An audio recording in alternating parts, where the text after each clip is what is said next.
Hey guys, Greg D here.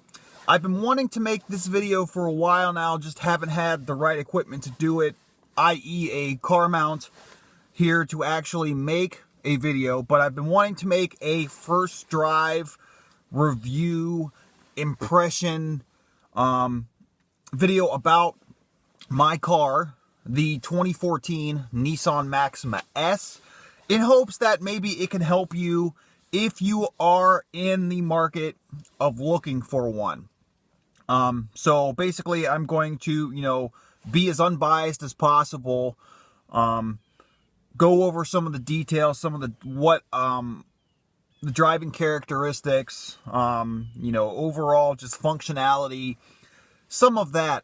Also, I did make a review a few months ago. I made a walk around video and I showed the interior. So if you do want to check out that video as well, please check out the description box below. I will post a link. But as far as that, let's get going. Okay, so the first thing that you notice when you sit into this car is, now I'm about 6 foot tall, I'm about 215 pounds, and these seats, out of all of the cars that I've had, are probably the most comfortable seats that I've ever sat in as far as car seats are concerned.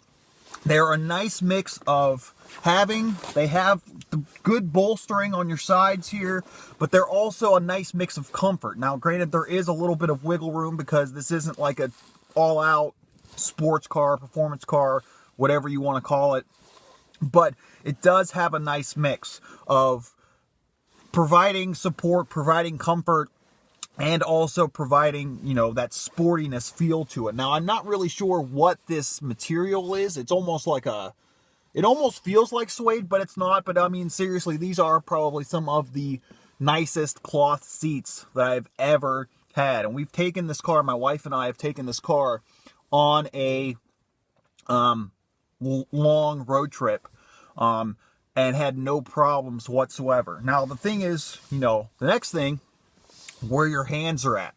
The steering wheel, very nice, modest 9-3 extensions here. I almost wish that the steering wheel itself was a little bit thicker.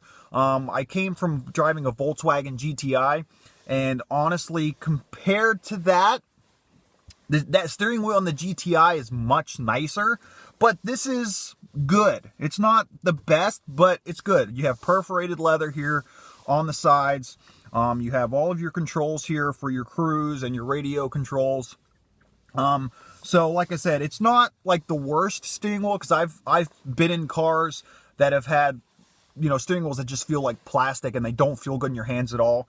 GTI was probably the best steering wheel that I've ever had my hands on. This is probably somewhere in the middle. So it's not bad, but it's not great either. So I'm going to get the car warmed up here, and then we'll take it for a drive, so I'll come back when we head out. Okay, so I just filled up the car with gas, and we are ready to go. Now, that is something that I did want to mention is, with this car, you have a 20-gallon fuel tank. EPA estimates are 19 city, 26 highway on premium fuel only. So, if you... Basically, right now, gas here in Pittsburgh is about $2.50, $2.60 a gallon for premium, and it's probably taking me between $40 and $45 to fill up the tank of gas. So if cost is an issue, may want to get something smaller or something with a smaller gas tank. Honestly, during the summer months when you don't have to use the heater and the defroster all the time, and I probably do at least 80%, 85% of city driving. So I usually average between 350 and 400 miles to a tank of gas. So yes, you may be spending a little more on gas because of the bigger gas tank, but I feel like that it evens out just because you get more miles out of the tank of gas. So that is something to consider. Now, this car itself, this is the S model, which is the base model, so you're talking right over $31,000 to begin. I believe it is $31,200. So you're looking at It's in the same range as probably an Audi A3, maybe a base model BMW 3 Series, a Lexus IS250, Acura TSX or TLX now. So things of that nature. So this is basically what that car compares to. Now I have driven German cars. I had, like I said, a Volkswagen GTI, and this is very similar to that. I mean, obviously the German cars have very nice quality interiors, and this, as I mentioned in my walk around and review video of the interior, is definitely high quality.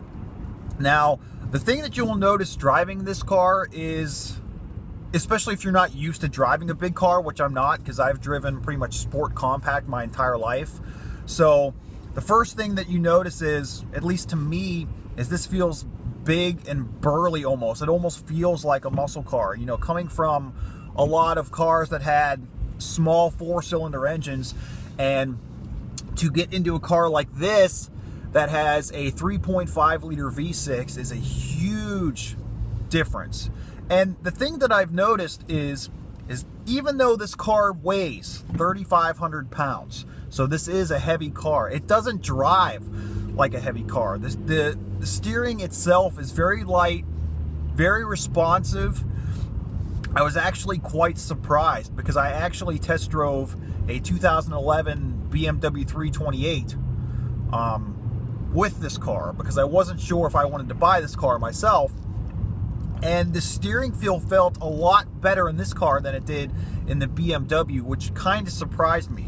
So that's one of the things that I believe adds to the fun factor of this car, is the fact that it does have light steering and it drives like a smaller car. As far as your brakes are concerned, personally, I love these brakes. They're very sensitive, they're very touchy, but they're very progressive feeling. So if you do like, touchier brakes, then obviously this is a pretty good car for you to have. Another aspect of this car, and probably one that most will say is a downfall of this car, is the transmission. This car has a CVT transmission, which is the only transmission available in the car. So if you are someone who is looking for a manual transmission, you probably want to skip over this car entirely. You probably do want to go look at the BMW 3 Series, an Audi A3 or an A4, Acura, Infiniti even, anything of that nature. CVT transmission, and honestly, I agree with most of the critics, and I'm not a huge fan of the CVT. Now, don't get me wrong, transmission is very smooth. It produces power in a very smooth, linear way, but manual mode, when you do put the car in manual mode to shift yourself, I don't like the feeling of not actually being able to feel the gears. Honestly, I think, in my own personal opinion, if they were to slap the 7-speed down rev matching transmission that is in the 370Z into this car would be so much more fun to drive. Honestly, especially considering that Nissan brands this car as the 4-door sports car. So do I agree with that? Yes and no. Obviously you have modes of excitement. Okay, you have your light steering. Obviously, you have great acceleration. Nissan claims that this car does 0 to 60 in 5.8 seconds because you have a 3.5 liter V6 under the hood, 290 horsepower, 261 pound-feet of torque, which is plenty to get this 3,500 pound car moving. And definitely when you put your pedal down, it's there. That is the one nice thing though about the CVT transmission, is there's really not a whole bunch of, at least in my opinion, there's not a whole bunch of lag. It's like, as soon as you put your foot down, it's able to, judge where the position of the throttle is, and it's able to match that. But like I said, as far as a driving enthusiast goes and wanting to actually enjoy the driving experience, I would much rather have that 7-speed automatic transmission or the manual, 6-speed manual that's out of the 370Z. I think that would definitely make this car more of a 4-door sports car. So, like I said, if the manual transmission is something that is a must for you, like I said, go look at the BMW 3 Series, go look at an Audi A4, go look at an Infiniti, go look Lexus IS 250, anything of that nature. But overall, in all honesty, this car is very fun to drive. It is a good mix of practicality, because you obviously have a ton of interior space, and it is also a ton of fun to drive because you do have basically the same engine as a 350Z in this car. You have the VQ platform, so you know that you have a powerful engine under the hood. When you want it to go fast, it does go fast. 0 to 60 in under 6 seconds is nothing to complain about, especially with the car this heavy. Another thing that I have noticed is visibility is awesome. Now, obviously, this is a 4-door car, so you really don't have too much in the way of blind spots, although I have noticed that with the A-pillars, they are a little thicker. So, in some instances where you have to look like diagonally left and right, sometimes it doesn't mesh well for visibility. But overall, visibility is very good. So, honestly, like I said, would I buy this car again? Probably. Now, obviously, there are a bunch of options that you can get for this car as well. You have, the option of getting premium package, which adds on the Bose stereo system, which I wish I would have gotten but didn't. Also, you have the sport package, which adds on the 19-inch wheels, the stiffer springs, things of that nature. That is another thing, actually, that I wanted to mention too, as I said here at a red light, is the suspension. You can tell this isn't like a all-out performance car, because it rides smoothly. It rides nice because obviously it is a family car as well. It's meant to be like a family sedan. It is the largest car that Nissan has.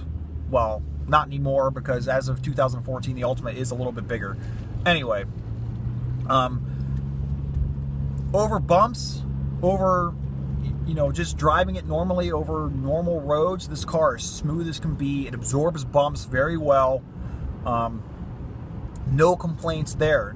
In spirited driving, yes, there is some body roll, there is some body lean, but it handles better stock than I thought it would, which is kind of surprising, because I thought that with it being so high up, because there is a lot of wheel gap, and it being more of a family sedan, that it wouldn't necessarily translate into good handling, but I was pleasantly surprised with that.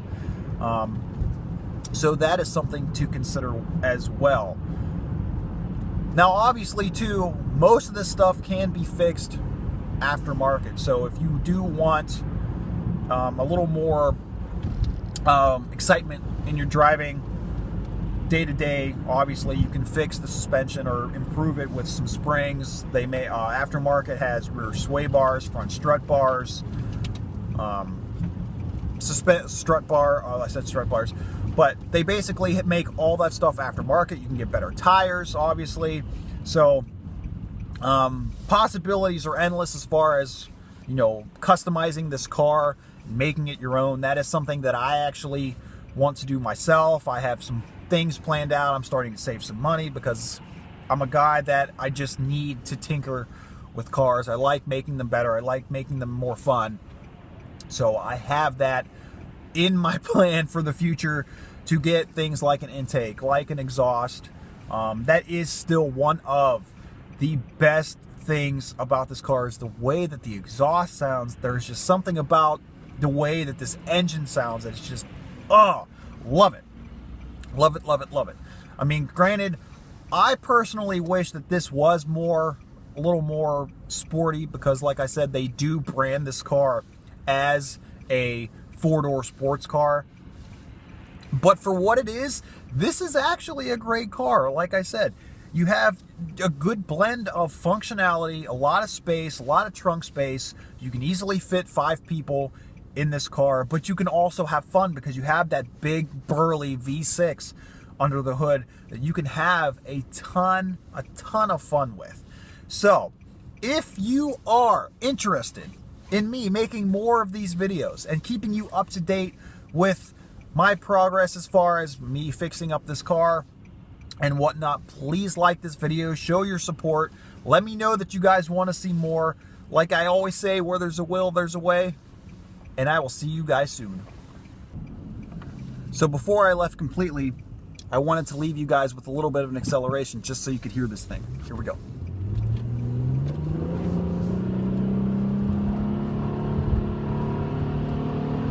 Oh, yes. Yes, I love it. Love it.